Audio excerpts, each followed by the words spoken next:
셋째 주 일부 예배 오신 여러분들에게도 하나님의 놀라우신 그 은혜와 축복, 항상 내 잔이 넘친다는 그런 아름답고도 복된 고백들이 넘쳐나시기를 주의 이름으로 축원합니다. 지난 한 주간 동안 더워서 어떻게 지내셨습니까? 힘드셨죠?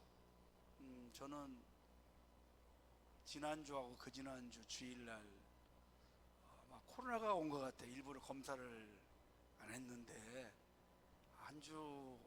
딱 한 주간 8일 동안 두 번의 그 주일날 설교를 하는데 너무 힘들어가지고 목이 이렇게 변해가지고 목소리가, 근데 이게 건강하니까 나으니까 날아갈 것 같아요.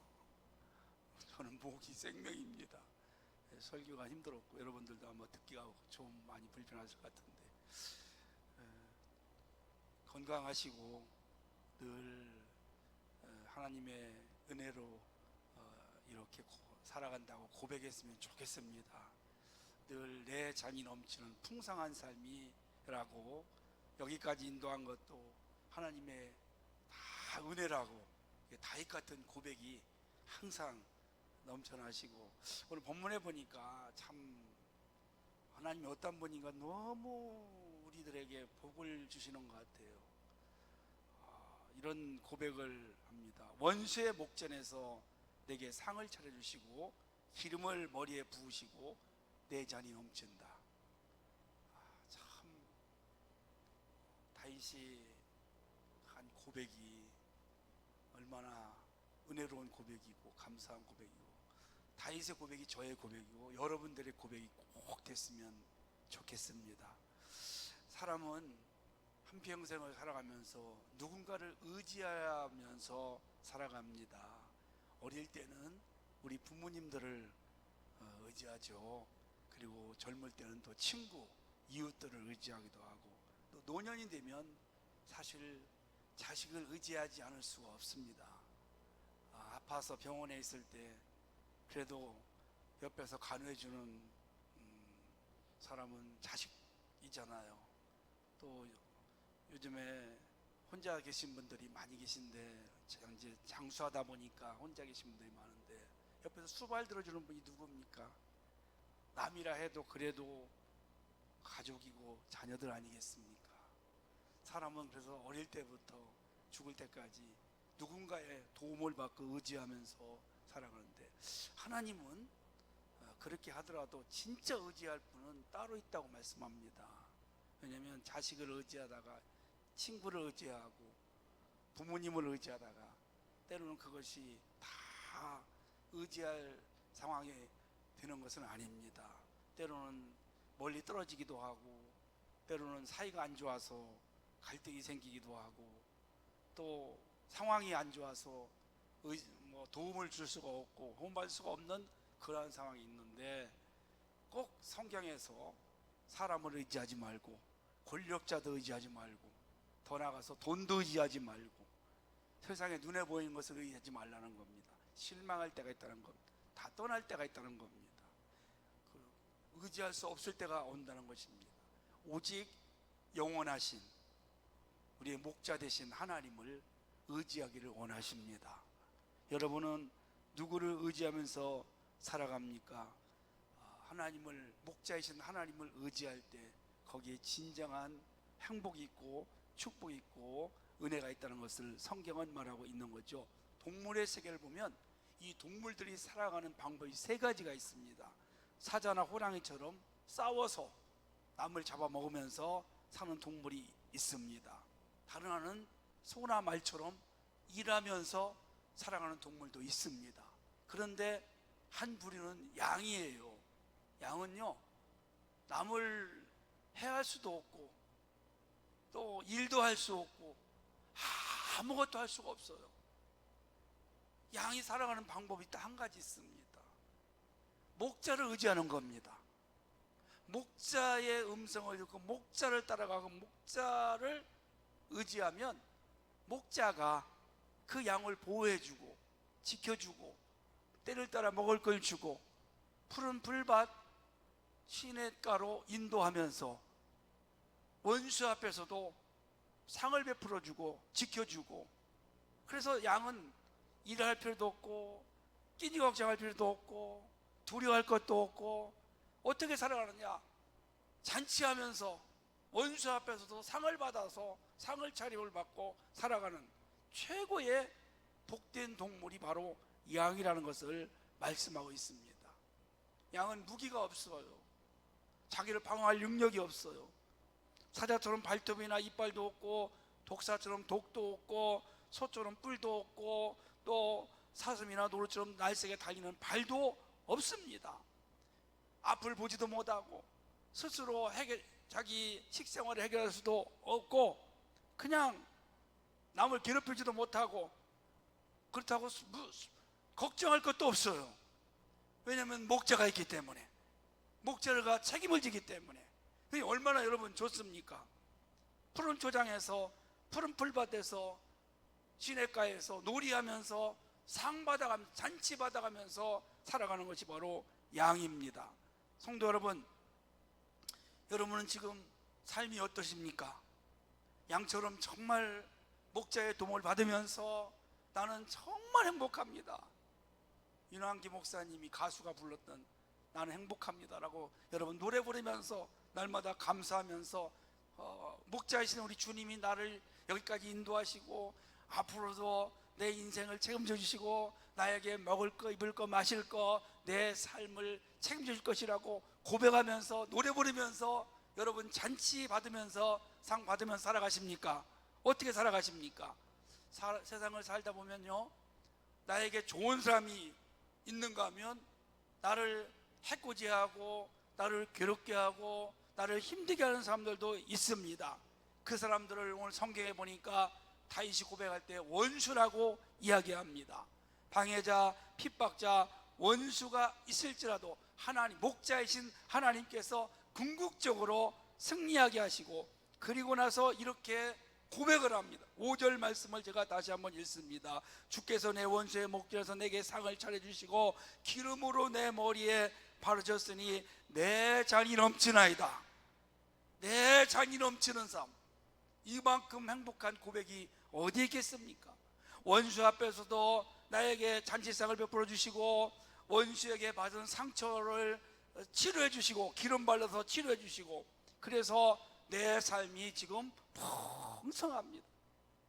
이런 고백 다윗만이 할 수 있는 것이 아니라 저와 여러분들도 날마다 할 수 있기를 주의 이름으로 축원합니다. 양에게는요, 나를 해치려고 하는 동물들이 있어요. 일이나 늑대나 곰이나 뱀이나 또 적들이 있는데, 양은 이런 것들로부터 방어할 능력이 없습니다. 그래서 목자가 꼭 필요합니다. 여러분, 우리 목자이신 하나님이 우리를 넘어뜨리려고 하고 우리를 대적해서 짓밟으려고 하는 악한 자들이 참 많습니다. 예수 믿는 사람들 핍박하려고 하고 교회를 공격하고, 역사가 시작된 이래 지금까지 교회가 탄생한 이래 초대교회부터 2000년 동안 계속 오죽하면 십자가에 예수님을 죽임으로 우리가 승리했다고 노래를 불러 완전히 교회를 말살시켰다고 했던 그런 나라들도 보니까 하나님이 지하에 다 지켜주셨어요. 끝까지 여러분 지금 승리하는 줄을 믿습니다. 다윗에게도 마찬가지였습니다. 수많은 그런 위기를 맞이했습니다. 원수가 있었습니다. 어린 시절에는 이스라엘의 원수였던 이 골리앗, 그 원수를 무너뜨리는 것, 그는 칼과 창을 가지고 나왔지만 다윗은 만군의 여호와 이름으로 나갔어요. 그리고 물맷돌로 골리앗의 이마를 때려서 꼬꾸라치고, 그때부터 다윗은 참으로 신기하게 이해할 수 없는 고난이 시작됩니다. 원수가 생겼습니다. 목숨을 내가려고 하는 사울왕 원수가, 사울왕이 죽을 때까지 원수로 그는 도망자의 삶을 살아갑니다. 어느 날 굴속에 피하고 있는데 사울왕이 볼일을 보러 들어왔다가 기회다 하고 그 다윗을 보았던 아비새가 하나님이 주신 기회입니다. 이 사울왕을 단칼에 쳐버립시다. 여러분, 그러면 얼마나 편하겠습니까? 이제 쫓기는 삶도 안 살아요. 왕이 될 수가 있어요. 이미 기름을 부음 받았어요. 편안하게 사는지만 그때 다윗은 하나님이 기름 부은 종을 내가 해할 수 없다고 칼을 고르게 합니다. 또 압살롬이 반역을 일으켰을 때 마찬가지로 다윗은 아들을 손대지 않습니다. 죽게 맡기고 믿음으로 이겨냈습니다. 성경에 보면 로마서 12장 11절에 원수 갚는 것은 우리가 하는 것이 아니라는 겁니다.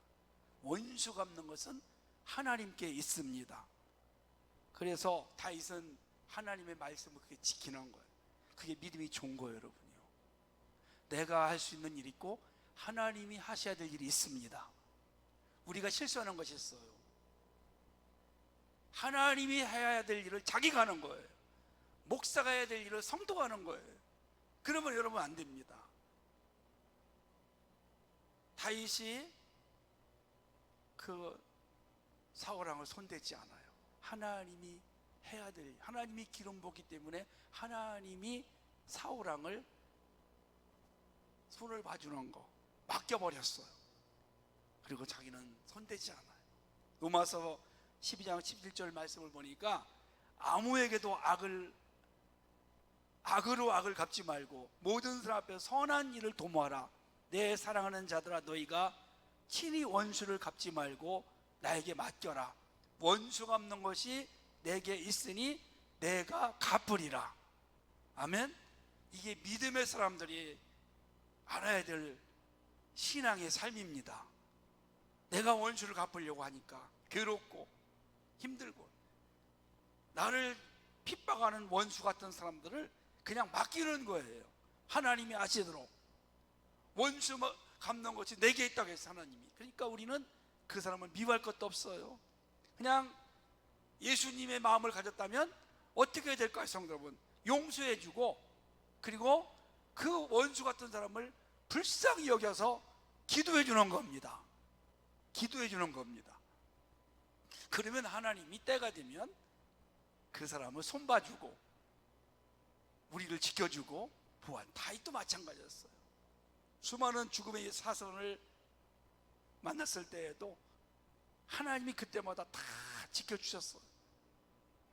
그리고 자기가 할 수 있는 일은 자기가 하지만 그렇지 않은 것은 하나님이 해야 되는 하나님이 하도록 맡기는.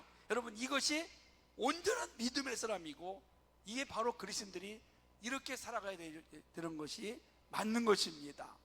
그래서 다윗은 하나님 앞에 원수를 맡기는 겁니다.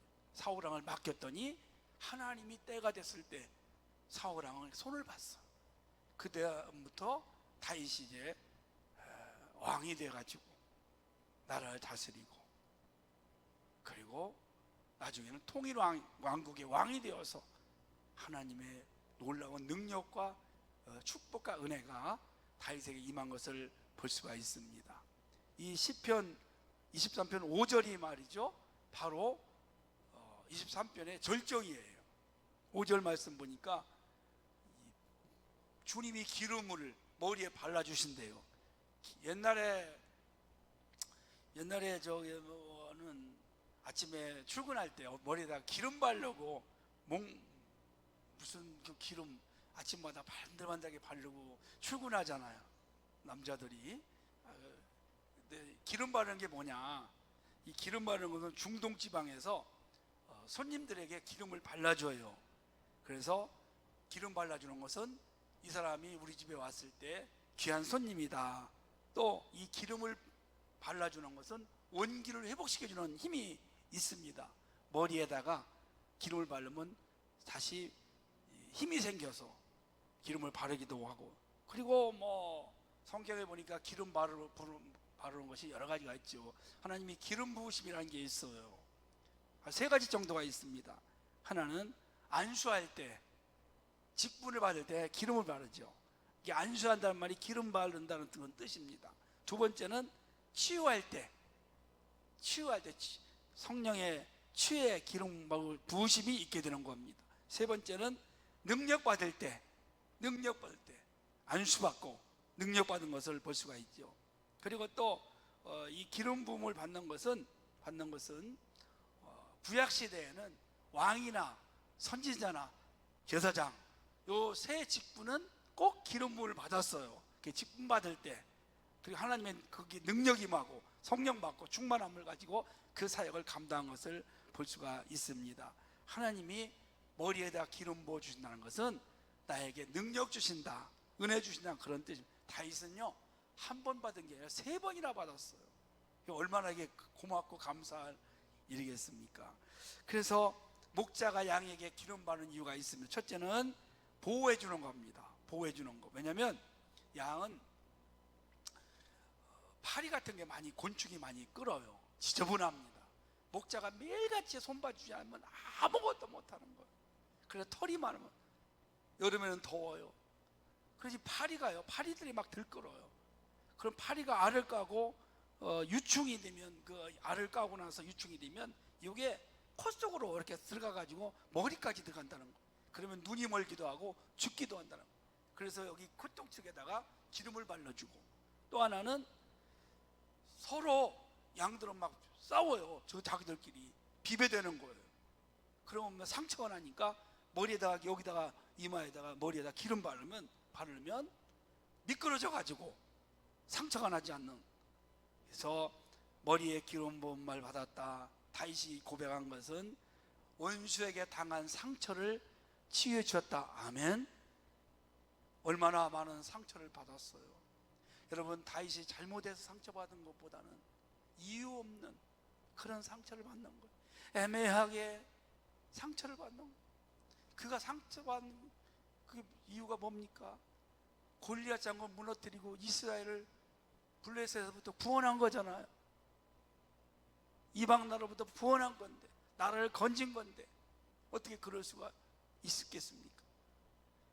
그래서 하나님께서 다윗에게 머리에 기름을 부으시고 힘을 주시고 이겨낼 수 있는 능력을 베풀어 주신 겁니다. 우리도 그렇습니다. 예수 믿으면서 늘 좋은 일만 있어야 되는데 그렇지 않을 때가 있잖아요. 우리를 애매하게 또 여러 가지 얽히고 설켜서 받은 상처, 고통, 이런 것들 참 많이 있습니다. 그런데 우리 하나님께서 기름 부어 주셔가지고 그거 치료해 주시고 위로해 주시고 잊게 하시고 그렇게 해서 이기고 나가는 것입니다. 시편 147편 3절에 보니까 상심한 자를 고치시며 저희 상처를 싸매시는도다. 상심한 자, 애매하게 고난받는 그런 사람들입니다. 예수 믿는 것 때문에 이유 없이 애매하게 고난받는 일들이 참으로 많습니다. 그래서 우리 마음속에 영혼의 상처, 마음의 상처, 육신의 상처는 의사가 치료할 수 있지만 마음의 상처, 영혼의 상처를 누가 치료해 주겠어요? 우리 주님만이 치료해 줄 줄로 믿으시기를 바랍니다. 이 시간 혹시 마음의 상처, 어떤 원수 때문에, 원수가 멀리만 있나요? 가장 가까이도 원수가 있잖아요. 우리 주님의 이름으로, 성령의 기름 부으심으로 치료받기를 주의 이름으로 축원합니다. 5절 말씀을 보니까 내 잔이 넘친다고 고백합니다. 여기 잔이 넘치니까 만족한 겁니다. 만족한다, 풍성하다.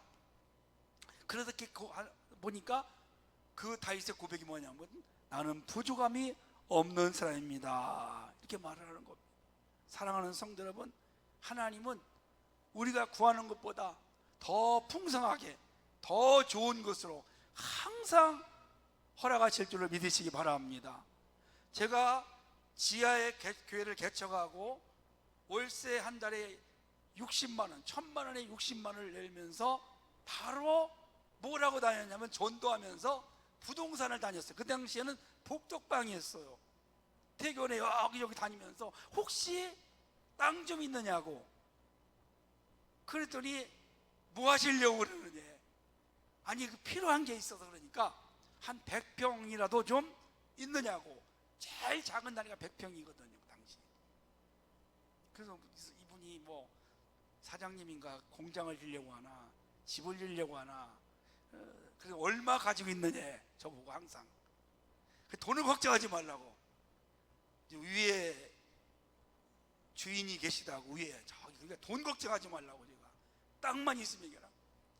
그래서 100평을 가지면 교회를 건축하는데 60평을 건축할 수 있거든. 60%니까 용적률이. 그리고 주차 한 서너 대, 5대 정도. 가장 작은 소망이죠 뭐. 교회 계속 다녔어. 엘리시아 있는데 딱 하나가 있었는데 170평이었는데 그분이 주인이 돈을 보여주면, 제가 목사인 걸 알고 이제 지하에 있는 걸 알고, 돈을 보여주면, 통장을 보여주면 내가 싸게 팔겠다는 거예요. 아니 뭔데 통장에 돈이 있어야지. 마이너스지 항상. 그래서 결국은 못 사고 그 엘리시아 아파트에 거기가 소용돼서 거기에 이제 그분 땅이 지금 아파트가 졌습니다. 근데 하나님 앞에 제가 100평을 달라고 그렇게 찾은, 하나님은 100평을 주신 것이 아니라 우리가 구한 것보다 2배를 주셨어요. 할렐루야. 바로 이 땅입니다. 이 땅을 하나님이 주셨어요. 항상 우리가 구하는 것보다 많이 주십니다. 여러분 자녀들이요, 우리 작은 애가 그래. 작은 애가 엄마 아빠가 돈이 없는 걸 알으니까, 목회하다 보니까 늘 뭐 부족하니까 돈 달라고 얘기를 못해요. 큰 놈은 기어이 돈을 뺏어가는 놈입니다. 어떻게 뺏어가는지 아세요? 학교 갈 때 딱 문을 열고 가서 발을 놓고, 엄마 돈 오늘 5,000원, 10,000원, 딱 문 이렇게 해놓고, 그러면 안 줄 수가 없잖아요. 작은 아이는 그걸 알고 돈을 달라고 하지 않아요. 그리고 달라고 해도 1,000원, 500원 이렇게 달라고 그래요. 우리가 돈 없는 걸 알고. 그러면 제가 1,000원, 500원만 주겠습니까? 2,000원을 주죠. 1,000원을 주죠. 2,000원을 주죠. 왜냐면 부모니까 더 많이 주고 싶은 거예요. 없어도. 여러분 그렇지 않으십니까? 돈을 뜯어가는 나쁜 놈은 몰라도 필요할 때 쓰는데, 자식이 좀 도와달라는데 필요한데 그 돈만 딱 줄 때도 있지만, 부모 마음은 더 많이 주고 싶은 거잖아요. 더 많이 주고 싶어. 할렐루야. 하나님도 그래요. 우리가 구하는 것보다 항상 좋은 것 좋아, 우리에게 주고 싶어 하시고, 많은 걸 주고 싶어 하시고, 그것이 바로 우리 하나님 아버지의 마음입니다. 그래서 항상 다윗이 이런 고백을 해요. 내게 부족함이 없으리로다. 아멘. 필요할 때마다 하나님이 공급해 주시는 겁니다. 저도 이런 고백을 매일같이 하며 살아왔어요. 지금까지. 앞으로도 하나님이 그렇게 한다고 저는 확신해요. 나는 부족함이 없는 사람입니다. 필요할 때마다 하나님이 나에게 쓸 만큼 주셨습니다. 비록 내가 재벌처럼 그렇게 풍성하게는 쓰지 못하지만, 나는 나의 상황을 볼 때 하나님은 나에게 지금까지 풍족하게 주셨습니다. 더 많이 주면 또 딴 데 쓰고 잘못된 데 쓸까봐 하나님이 아마 그런 것도 아시겠죠. 필요한 만큼 항상 풍족하게. 저는 부족함이 없이 살아왔어요. 여러분도 날마다 그런 고백이 넘쳐나시기를 주의 이름으로 축원합니다. 아멘. 이것이 다윗의 고백이었어요. 그렇게 쫓기는 삶, 다윗이요 왕으로 있을 때 풍족할 때만 그런 것이 아니에요.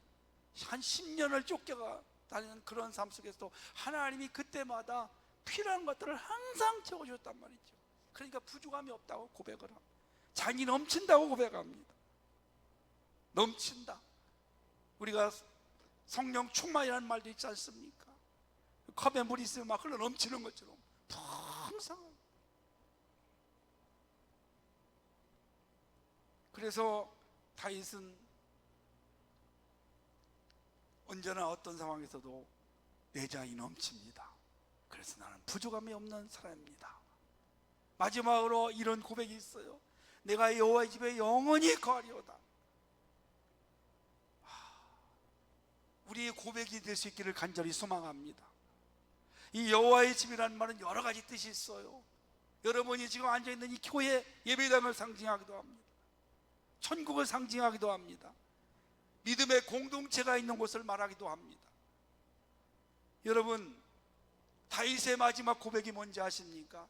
하나님의 성전에서 하나님을 찬양하고 하나님을 높여드리고 하나님께 예배하면서 하나님을 위해서 살아가겠다는, 아멘. 이게 최고의 축복된 고백인 줄 믿습니다. 저희 어머님은 살아계실 때 매일같이 오셔서 여기 이 자리에서 기도하셨어요. 그리고 소망이 있었어요. 나는 하나님 나라에 갈 때까지 내가 숨을 쉬는 동안 이 교회에서 예배드리며 기도하며 그리고 나는 그렇게 하다가 가보는 것이 내 마지막 소원이다. 그게 그렇게 됐어요. 아멘. 마지막 날 토요일 날 돌아가실 때 제가 저 밖에 있을 때 저 돌아가실 것 같아가지고 한 보름 동안 집에 누워 계시다가 그 전까지는 기도하셨는데 집에서 계시다가 이제 돌아가시는데 숨이 멎는 것이 거의 막 오는. 그리고 내가 목사니까 아들이니까 아들의 품에 안겨서 마지막 장례배를 집례하고 그렇게 예배드리다가 가고 싶다. 근데 그대로 딱 됐어요.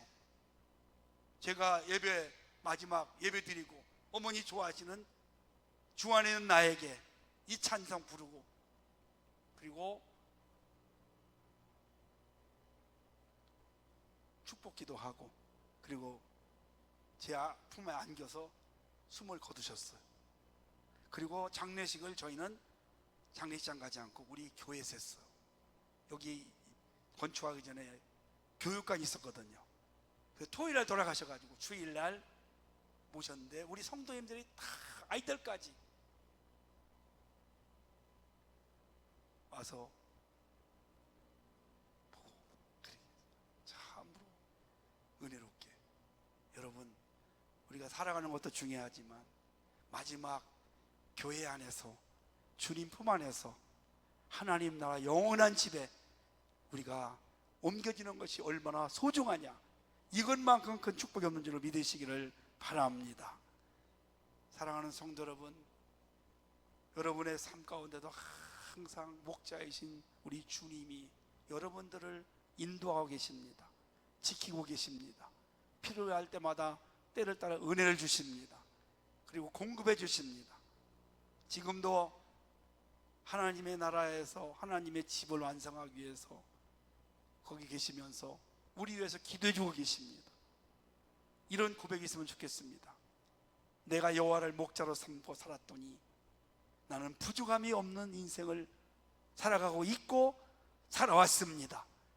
나는 남은 생에도 하나님의 집의 교회에서 하나님을 찬양하며 예배하며 그분을 위해 이웃들에게 기도하다가 나는 영원한 하나님의 집에 가고 싶습니다.